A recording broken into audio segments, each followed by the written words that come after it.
bom, pessoal? Mais uma aula de matemática aqui para o No Enem BR, canal que vai aprovar você no Enem de 2017, tá certo? Professor Michael Gandhi aqui para vocês, e hoje o assunto é muito importante, certo? Porque cai sempre, todos os Enems caem esse assunto que se chama função do segundo grau, tá bom? Dividimos o tema em 5 vídeos, onde nós vamos trabalhar as raízes, vamos trabalhar os gráficos, vamos trabalhar problemas que envolvem justamente as funções e principalmente as aplicações no Enem, tá bom? Então vamos agora para o início, que são os conceitos iniciais de função do segundo grau. Bom, função do segundo grau ou quadrática, né? Dá-se esse nome por quê? Porque é uma função onde o expoente da maior variável é igual a 2. Ou seja, o grau, né, nós também chamamos função polinomial do segundo grau. Então, nessa função, o grau desse polinômio, o grau do polinômio é igual a 2. Por isso que é a função do segundo grau. E nós temos alguns entes, né? Primeiro, é uma função dos reais que leva nos reais, então o domínio é real e o seu contradomínio também é real, e cuja lei de formação é ax² mais bx mais c. O a, o b e c são chamados os coeficientes da função do segundo grau. E esses coeficientes, eles pertencem aos reais, mas tem um detalhe importantíssimo. O a, ele tem que ser diferente de zero. Porque se o a for igual a zero, ele deixa de ser do segundo grau e passa a ser do primeiro grau. Concorda? Então pronto. Então, numa função do segundo grau, o b pode ser zero, o c pode ser zero, agora o a, ele não pode ser igual a zero, certo? O c também ele é chamado de termo independente. Por que que eu chamei a atenção do c? Porque nós vamos ver lá nos gráficos, que é onde o gráfico, que eu não vou dizer agora o nome, mas que o gráfico vai tocar o eixo Y. Então é importantíssimo você saber disso. Então o C é chamado termo independente, porque ele não depende do X, e guarde este conceito, tá bom? Bom, são exemplos de função do segundo grau. Primeira, 3x² menos 2x mais 4, né? Nós temos aí uma função completa. Nós temos tanto a, que vale 3, o b, que vale menos 2, e o c, que vale 4. É importantíssimo você saber distinguir quem é o a, quem é o b e quem é o c numa função do segundo grau. O a, ele sempre multiplica o x². O b, ele sempre vai multiplicar o x. E o c, como eu falei, ele é o termo independente. Ele não está ligado à variável x, tá certo? Alguns alunos, quando a gente pergunta qual o valor do a, aí o aluno fala 3x². Não é 3x², o valor do a é apenas o 3, é o coeficiente, aquele número que está multiplicando o x, tá bom? Bom, no segundo exemplo nós temos x² menos 4x. O a vale quanto? 1. Porque se tem apenas o x² é porque na frente dele tem o número 1 multiplicando. Quem seria o b?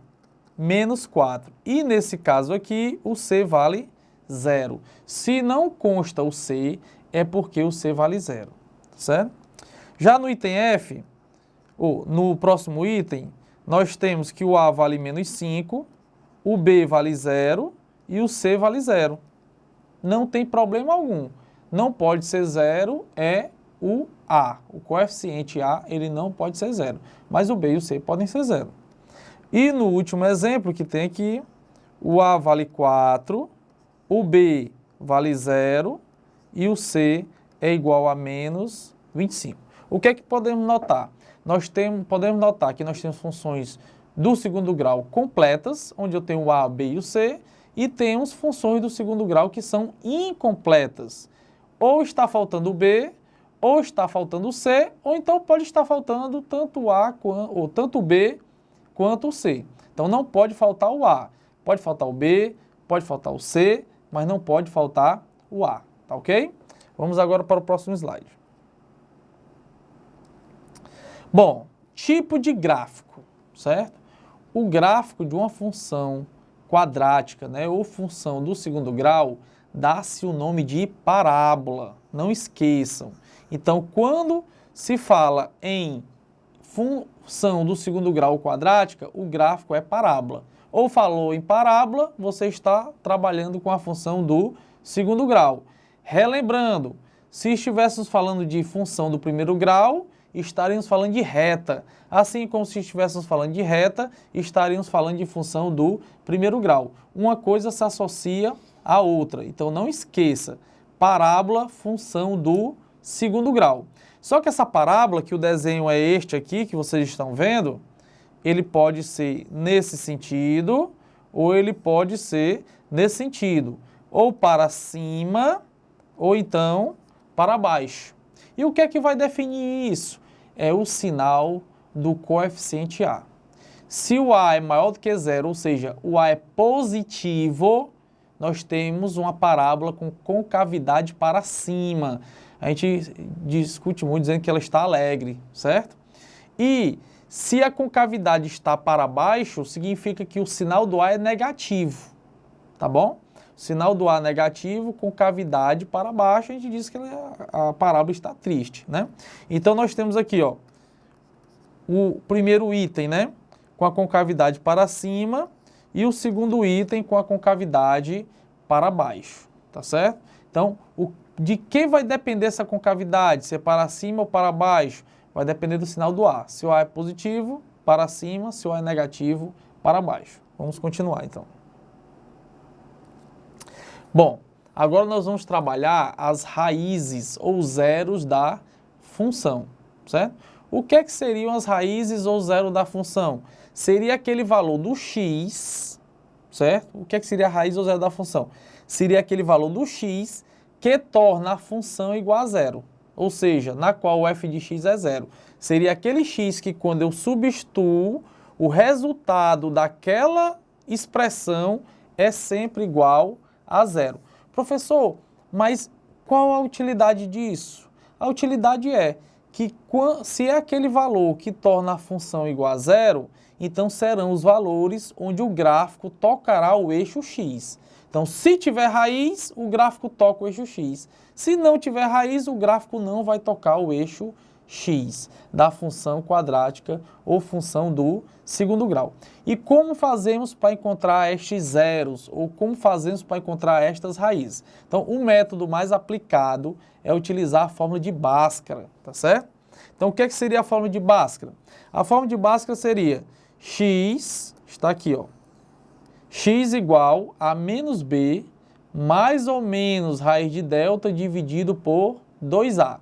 Esse delta é o que nós chamamos de discriminante. Notem que ele está, né, abaixo de uma raiz. E nós sabemos que para existir uma raiz de ordem par, né, o índice par, o meu número ele não pode ser negativo. Então o delta ele tem algumas particularidades. Eu não posso encontrar qualquer delta para encontrar as minhas raízes. Eu tenho que ter, digamos assim, valores específicos quanto ao sinal, tá certo? Quem seria o delta? O delta seria o b ao quadrado menos 4ac. E quais seriam, professor, essas especificidades do delta? Primeiro é o seguinte, se o delta é maior do que zero, isso significa positivo. Delta positivo.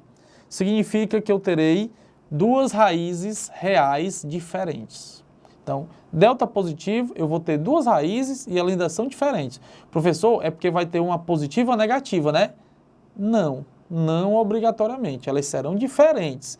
Quanto aos sinais, elas podem ser duas positivas, elas podem ser duas negativas, ou podem ser positivo e negativo e positivo. Quanto a isso, não tem problema. Às vezes o aluno pensa que se um é positivo, outro tem que ser negativa. Não obrigatoriamente, tá certo? Não obrigatoriamente. O outro quesito é se o delta é igual a zero. Delta igual a zero não significa que eu vou ter uma raiz apenas, não. Significa que eu vou ter duas raízes ainda. Só que essas raízes, elas são iguais. em polinômios, nós dissemos que essas raízes ela tem multiplicidade 2, porque ela serve como raiz duas vezes, tá certo? Então, delta maior do que zero, ou seja, positivo, duas raízes reais e diferentes. Delta igual a zero, eu vou ter duas raízes reais e iguais. E se o delta for menor do que zero, negativo, e aí, para encontrar as raízes, você para e diz que não existe raiz pertencente aos reais, tá certo? Não existe raiz pertencente aos reais se o delta for negativo. Então, delta negativo, você para na questão de encontrar raiz, porque o gráfico ainda vai ter, mas para a raiz você para e coloca não existe raiz pertencente aos reais, porque as raízes serão encontradas no conjunto dos números complexos, que não é o conjunto que é utilizado na prova do Enem, tá bom? Então pronto, vamos para o próximo slide. Bom, no próximo slide, eu tenho aqui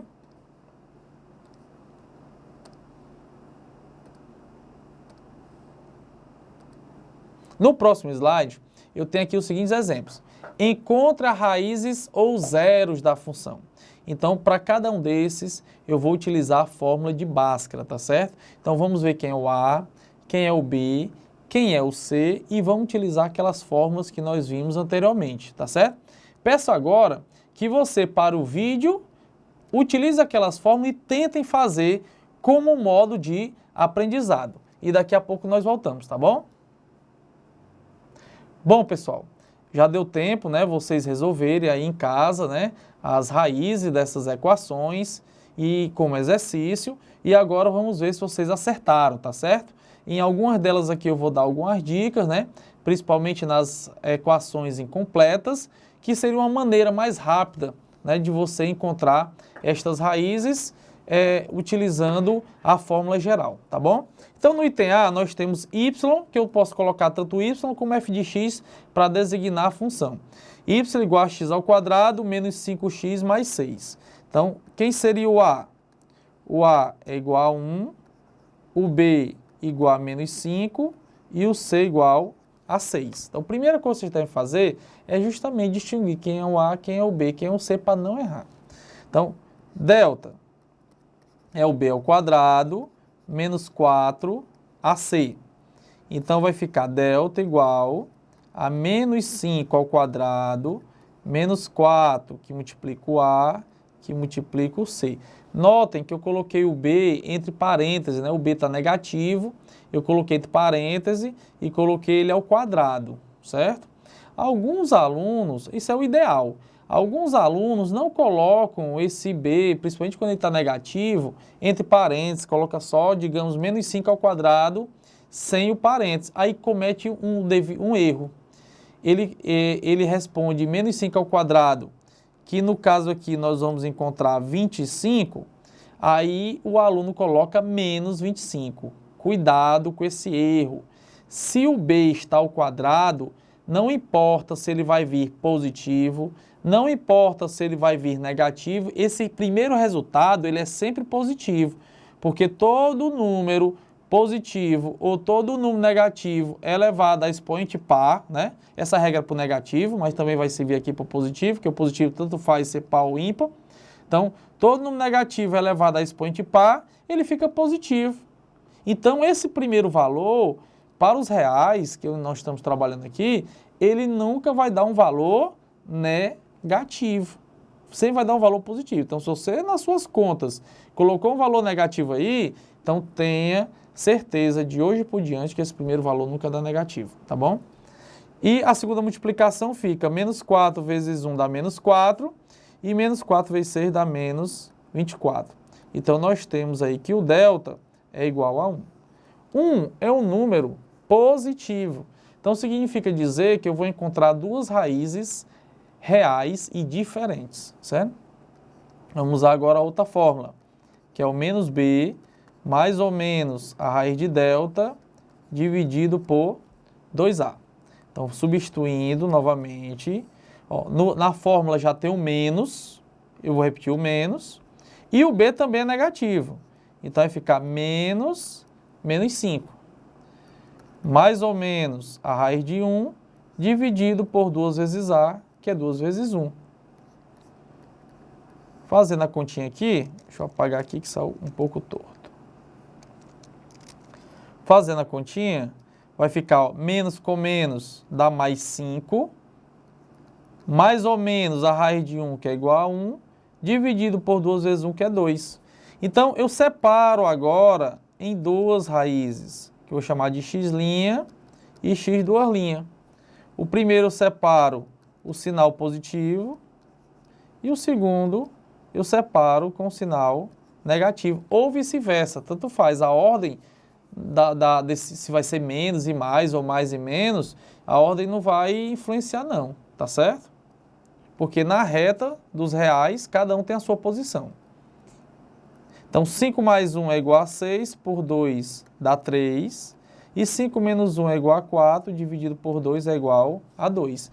Então, eu vou ter uma raiz igual a 3 e outra raiz igual a 2. Essas aí são as raízes da minha função do segundo grau. Duas raízes que são reais e também são diferentes, justamente porque o delta é positivo. Vamos agora aqui para o item B. No item B, nós temos que o A vale menos 1, o B vale 7 e o C é igual a menos 12. Então, quem seria o delta? Usando a mesma fórmula, né? B ao quadrado, notem que agora o B não é mais negativo, então eu não vou colocar o parênteses, mas só lembrando que sempre esse primeiro resultado é um resultado positivo. Menos 4, que vai multiplicar o A, que é negativo, que vai multiplicar o C também, que é negativo. 7 ao quadrado é 7 vezes 7, que é igual a 49. Menos com menos dá mais, e mais com menos dá menos, então por isso que eu coloquei o sinal de menos, certo? 4 vezes 1, 4, 4 vezes 12, 48. O delta aqui também no item B é igual a 1. Então, quem seria o x? Menos B, então menos 7, mais ou menos a raiz de delta, então mais ou menos 1, dividido por 2 vezes o A, 2 vezes menos 1. Então, o nosso x seria menos 7 mais 1, dividido por menos 2, porque 2 vezes menos 1 é igual a menos 2. Então, o nosso x' seria menos 7 mais 1 por menos 2, e o x² seria menos 7 menos 1 por menos 2. Menos 7 mais 1 dá menos 6 por menos 2, resultado é igual a 3, positivo, porque menos com menos dá mais, ok? Já o próximo item fica menos 8 por menos 2. Menos com menos também é mais, e 8 vezes 2, 8 dividido por 2 é igual a 4. Então, nós temos raízes 3 e 4. Essas são as nossas raízes da nossa função do segundo grau. Também duas raízes reais e diferentes, porque o delta também deu positivo. Vamos para o próximo exemplo. Agora nós temos um exemplo, pessoal, onde o C vale 0. O C vale 0. Notem que nós temos o A, que é igual a 2, e nós temos o B, que é igual a menos 4, certo? Nós temos o A, que vale 2, e o B, que é igual a menos 4. Nessa função do segundo grau, onde o C é igual a 0, e ao invés de usar a forma de Bhaskara, nós temos um artifício mais fácil, mais razoável para poder encontrar estas raízes, certo? Notem que quando eu pego 2x² menos 4x igual a 0, essa função, né, essa equação que está faltando o C, eu tenho o x repetindo nos dois termos. Então, nós vamos usar uma técnica de fatoração, chamada colocar em evidência. Colocar a variável em evidência. No caso, com a variável aqui que está repetindo é o x. Então, eu vou colocar aqui o x em evidência e vou pegar cada termo da equação original e vou dividir por x. Ou simplesmente pensar da seguinte maneira: qual o número multiplicado por x que daria 2x²? Ora, seria o 2x. Qual o número multiplicado por esse x que daria menos 4x seria o menos 4. Seria uma outra forma de pensar. Ou então você pegaria 2x ao quadrado dividido por x dá 2x e menos 4x dividido por x dá menos 4. O que é que ocorre agora nessa multiplicação? Porque colocar em evidência é transformar uma expressão de soma ou subtração numa multiplicação de fatores. Isso é colocar em evidência. O que é que ocorre? Nós temos uma multiplicação onde o resultado dessa multiplicação é igual a zero. O que é que significa isso? Que ou o primeiro termo é igual a zero, ou o segundo termo é igual a zero. Ou um ou outro, ou os dois. Tá certo? Podem ser zero, né? Então, porque nós temos aí um ou outro. Então, a resposta fica x igual a zero, porque eu tenho apenas o x isolado. Isso seria o meu x', seria uma das raízes. Ou 2x menos 4 também pode ser zero. E no caso aqui, eu resolvo a nossa equaçãozinha do primeiro grau, onde x é 4 por 2, onde x é igual a 2. Esse seria o nosso x duas linhas. Então, quando o C, dica grande, quando o C for igual a zero, uma das raízes já é o próprio número zero, tá bom? E aí você pode resolver dessa maneira, né, que é bem mais fácil, que é usando a regra da evidência, tá bom? No item D, agora nós temos já o item um pouco diferente, né? O B equivale zero, o A vale 1 e o C vale menos 25. Neste caso, também eu posso utilizar a fórmula de Bhaskara. Eu vou encontrar minhas raízes da mesma maneira que nós encontramos no item A e B. Só que quando o B é igual a zero, nós temos uma técnica um pouco mais fácil. Porque quando eu pego x ao quadrado menos 25 igual a zero, para resolver isso, basta passar o menos 25 para o outro lado. Então vai ficar x ao quadrado é igual a 25. E como o x está ao quadrado, se ele é quadrado de um lado, é porque ele é raiz do outro. Então fica x igual a mais ou menos a raiz de 25. Professor, mas por que é mais ou menos? Não é só raiz de 25? É porque quando eu pego o valor dessa raiz positiva e elevar ao quadrado, vai dar 25. E se eu pegar o valor dessa raiz negativa, quando eu elevar ao quadrado, também vai dar 25. Porque todo número negativo elevado a expoente par vai virar positivo. Então, tanto serve com sinal positivo, também com sinal negativo. E o resultado aqui do nosso x é mais ou menos a raiz de 25, que é igual a 5. Ou seja, o nosso x' é menos 5, o nosso x duas linhas é 5. Ou o contrário, x' é 5 e x duas linhas é menos 5. Isso não importa, ok? Vamos para a próxima. Então, quando está faltando o B, o C você coloca em evidência, e quando estiver faltando o C, você passa para o outro lado e tira a raiz. Na próxima aqui, eu já tenho uma completa novamente, né? Então, o A é igual a 1, o B é igual a menos 6 e o C é igual a 9, tá bom? Então, quem seria o delta? B ao quadrado menos 4, que multiplica o A, que multiplica o C. Então, o delta seria 36 menos 36, que o resultado é igual a 0. Então, nós temos aí o caso onde nós teremos duas raízes reais e também iguais. O que seria o x? Menos b, mais ou menos a raiz de delta dividido por 2a. Só que notem, o mais ou menos raiz de delta, ele está inutilizado nesse caso, porque o delta é igual a 0, raiz de 0 é 0. Então, me sobra quem apenas? O menos b sobre 2a. Então, vai ficar menos 6 dividido por 2 vezes 1, que é 6 por 2, que é igual a 3. Então, o 3 é a raiz de multiplicidade de 2 dessa função. Ele é raiz duas vezes, certo? A gente encontra 1, mas tem a segurança que ele é raiz duas vezes, certo?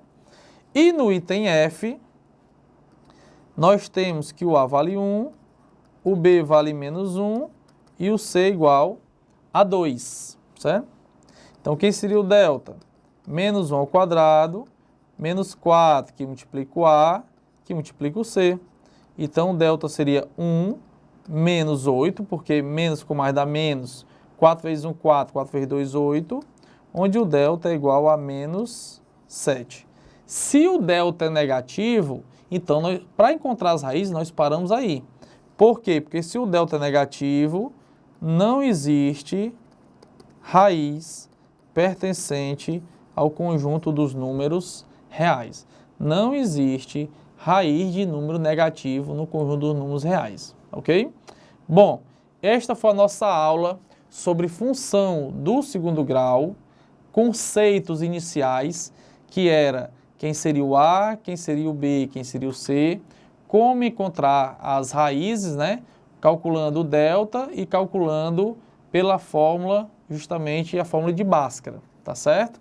Fiquem agora com os próximos vídeos, nós temos 5 vídeos sobre função do segundo grau. Não esqueçam de se inscrever no canal, compartilhar os nossos vídeos para outras pessoas também terem acesso e principalmente também ativar as notificações, porque constantemente nós estamos lançando os vídeos no canal e aí você fica sabendo e já fica este alerta, tá ok? Então até a próxima, um abraço aí do professor Michael Gandhi.